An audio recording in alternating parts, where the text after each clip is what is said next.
What's up guys, Techmaster back with another video. So today we're going to be going through what's on the new M5 iPad Pro that just released. Sorry, I have to go to Apple's website. So they have the MacBook Pro 14-inch with M5. I'm going to do a video on that shortly. And sorry if I'm clearing my throat a lot. I have a really sore throat and all sorts of other stuff, so this is the time of year when sickness starts to go around.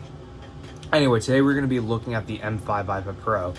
So nothing on the outside has changed. The only thing is I do think that the Apple logo or the iPad branding is not there anymore, so it's fully gone.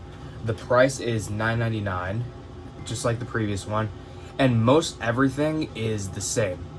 Same display, same thickness, same Apple Pencil, same design, same camera, same battery life.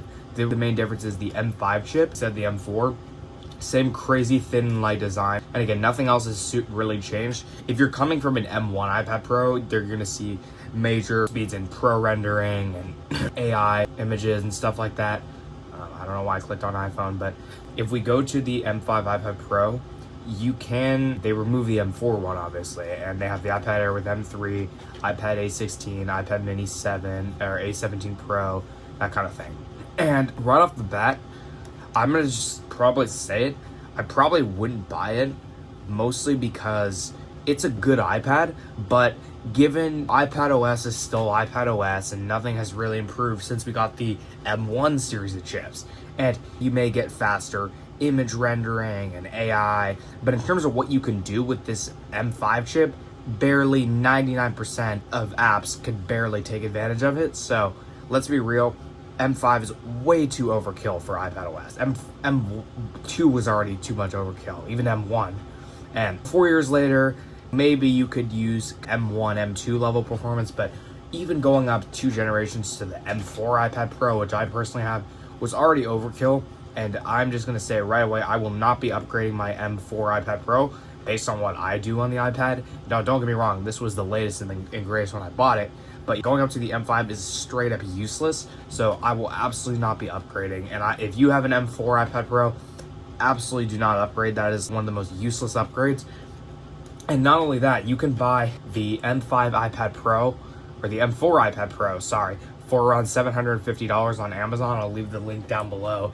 And that is just so much of a better value if you're coming from an old iPad, like an older iPad Pro, even an M1 model, and you want to get a new M4. As long as the battery health is relatively good and it's above 90%, you should be good to go. Let's be real, literally nothing has changed with the M5, just a slightly better chip.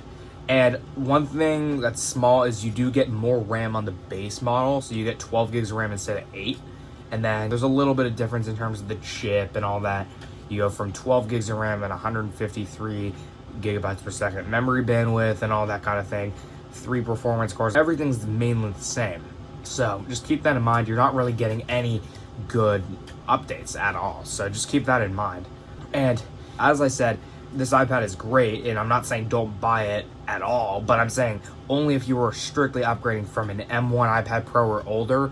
Anything newer, and it is not worth it, especially if you're just using regular apps and schoolwork and all that stuff. This amount of horsepower is so not going to be used, and so I just generally think it's not worth it for me, and for probably a lot of people. Even if you have an M2 iPad Pro, I'd say keep it. Anyway guys, that pretty much covers up this video, and I'll see you guys in the next one.